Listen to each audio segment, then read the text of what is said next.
നിങ്ങളുടെ favourite shows ഇനി ഒരിക്കലും മിസ്സാവില്ല. ഇപ്പോൾ C5 കാണും നിങ്ങളുടെ ഫേവറേറ്റ് ഷോസ് തികച്ചും സൗജന്യമായി. കേട്ടില്ലേ നിന്റെ അമ്മയുടെ കരച്ചില്? ഞാൻ സമ്മതിക്കാം. ഞാൻ ദീപക് സാറ് പറയുന്ന പോലെ പറയാം.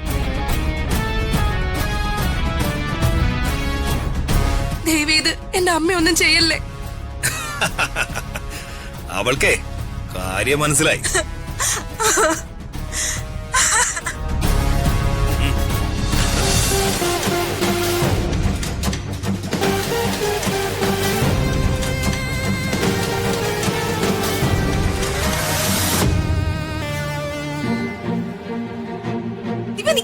ദിവ്യ ദിവ്യ എന്തായി കാണിക്കുന്നേ?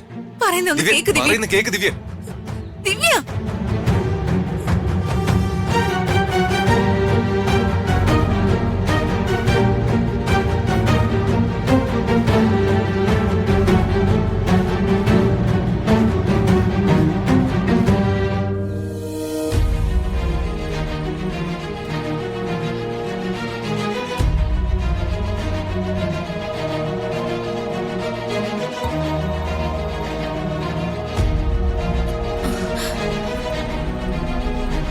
കിട്ടിയോ രാജു? ആ പേപ്പറിലുണ്ടോ? ഇല്ല മാഡം, DNA പേപ്പറൊക്കെ ദിവ്യ വലിച്ചു കയറി കളഞ്ഞിരിക്കുക. അവന്റെ പേര് കാണേണ്ട ഭാഗമൊക്കെ വലിച്ചങ്ങ് കയറിയിരിക്കുക. ഒന്നും മനസ്സിലാവുന്നില്ല. ദിവ്യ അങ്ങനെ പറഞ്ഞെന്താ? ഇനി ശരിക്കും ദിവ്യ പറഞ്ഞതുപോലെ അവളുടെ മുറച്ചെറുക്കം തന്നെ ആയിരിക്കോ അവളുടെ കുഞ്ഞിന്റെ അച്ഛൻ?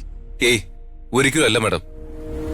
ജീവിത സാഹചര്യങ്ങള് മോശമാണെങ്കിലും ക്യാഷിന് വേണ്ടി ഒരിക്കലും നുണ പറയുന്ന പെണ്ണല്ല ദിവ്യ. അതും സ്വന്തം കുഞ്ഞിന്റെ കാര്യത്തില്. ഇല്ല രാജു, എവിടെയോ നമുക്ക് എന്തോ മിസ്റ്റേക്ക് പറ്റിയിട്ടുണ്ട്. നമുക്ക് രണ്ട് രീതിയിൽ ചിന്തിക്കാം രാജു. ഒന്നുകിൽ ദിവ്യ അവൾക്ക് അവളുടെ മുറച്ചെറുക്കലിൽ നിന്നുണ്ടായ ഗർഭം ദീപകിന്റെ തലയിൽ വെച്ച് സ്വത്ത് തട്ടിയെടുക്കാനുള്ള ശ്രമം നടത്തിയതാവണം. DNA റിസൾട്ടിൽ ദീപകല്ല കുട്ടിയുടെ അച്ഛനെന്ന് കണ്ടപ്പോ ഉള്ള സത്യം പറഞ്ഞ് രക്ഷപ്പെട്ടു. അല്ലെങ്കിൽ ദിവ്യ ഈ പറഞ്ഞതൊക്കെ ആരെങ്കിലും ഭീഷണിപ്പെടുത്തി പറഞ്ഞായിരിക്കണം.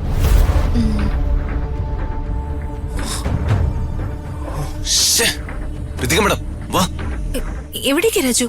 വാ, ഞാൻ പറയാം. വാ, വന്നേ. ഇല്ല മേഡം, ദിവ്യ താമസിച്ചിരുന്ന ആ വീട്ടില് ആരുമില്ല. ഇനി നമ്മൾ എന്ത് ചെയ്യും രാജു?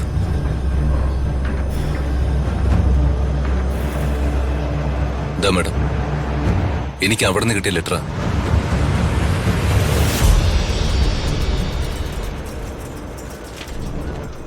ഋതിക മേഡം രാജുവേട്ടനെ എന്നോട് ക്ഷമിക്കണം. എന്റെ ഗതികേട് കൊണ്ട് അവിടെ വെച്ച് വലിയൊരു നുണ പറയേണ്ടി വന്നത്. എന്റെ കുട്ടിയുടെ അച്ഛൻ ദീപക്കാണ്. DNA റിപ്പോർട്ടിലും അത് തന്നെയായിരുന്നു. പക്ഷെ ആ സത്യം ഞാൻ അവിടെ വെച്ച് പറഞ്ഞിരുന്നെങ്കിൽ രോഗിയായ എന്റെ അമ്മയെ അവര് കൊല്ലുമായിരുന്നു. ഈ ലോകത്ത് എനിക്ക് സ്വന്തവും ബന്ധവും എന്ന് പറയാൻ എന്റെ അമ്മ മാത്രമേ ഉള്ളൂ. എന്റെ അമ്മയെ നഷ്ടപ്പെടുത്താൻ എനിക്ക് കഴിയില്ല. എന്റെ അമ്മയെ ജീവനോടെ വേണമെങ്കിൽ എന്റെ അമ്മയും കൂട്ടി നാട് വിടണമെന്നാ അവരാവശ്യപ്പെട്ടത്. അതുകൊണ്ട് ഞങ്ങൾ ഈ നാട്ടിൽ നിന്ന് എന്നേക്കുമായി പോവുകയാണ്. ഇനി ഒരിക്കലും മടങ്ങി വരില്ല. ഇനി നിങ്ങൾ എന്നെ അന്വേഷിക്കരുത് എന്ന് ദിവ്യ.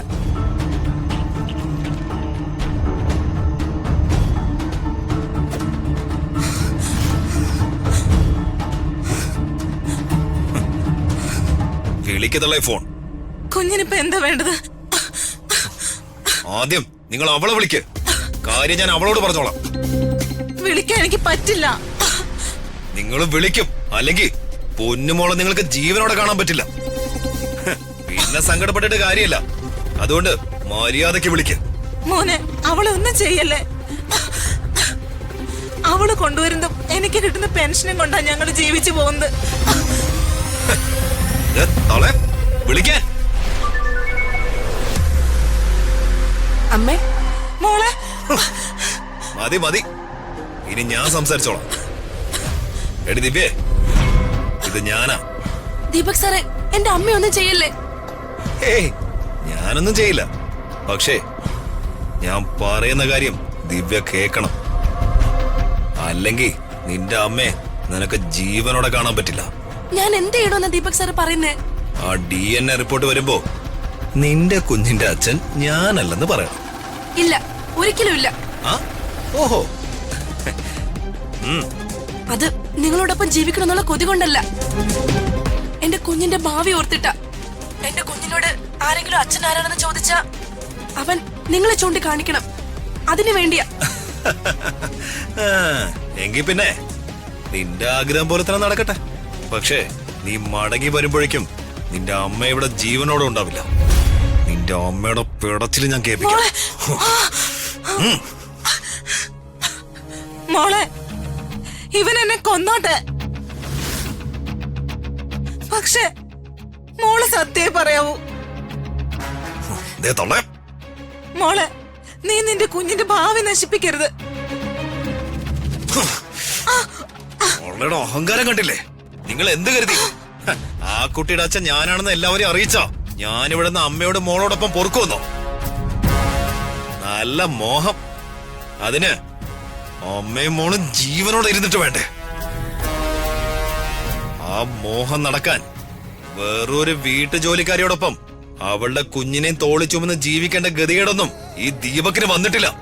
മനസ്സിലായോ? എടാ ദുഷ്ട, ഈ പാവങ്ങളെ ദ്രോഹിച്ച ദൈവം നിന്നെ വെറുതെ വിടില്ല. നീ പുഴുത്ത് ചാവ്, നോക്കിക്കോ. അത് ഞാൻ ചത്തോളാം, പക്ഷേ അത് കാണാൻ നിങ്ങൾ ഇനി വേണ്ട. അമ്മേ, അയ്യോ സാറേ, എന്റെ അമ്മയൊന്നും ചെയ്യല്ലേ. അയ്യോ ഈശ്വരാ. കേട്ടില്ലേ നിന്റെ അമ്മയുടെ കരച്ചില്? ഞാൻ സമ്മതിക്കാം. ഞാൻ ദീപക് സാറ് പറയുന്ന പോലെ പറയാം.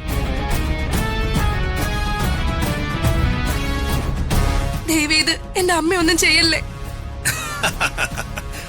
അവൾക്കേ കാര്യം മനസ്സിലായി.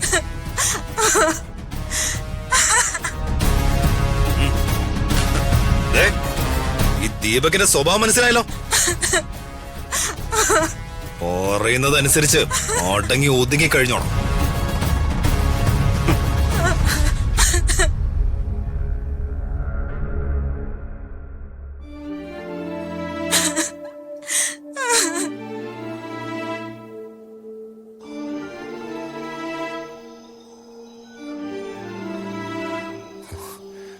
മാഡം, നമ്മൾ എത്ര കഷ്ടപ്പെട്ടാലും വേണ്ടില്ല, ദിവ്യയെ കണ്ടുപിടിക്കണം.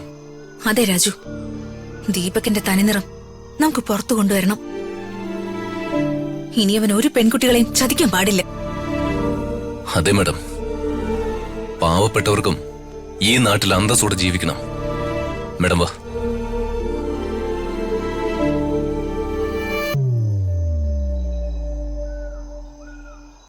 ഡൗൺലോഡ് ചെയ്യൂ C5 ആപ്പ്. കാണൂ എല്ലാ എപ്പിസോഡുകളും സൗജന്യമായി.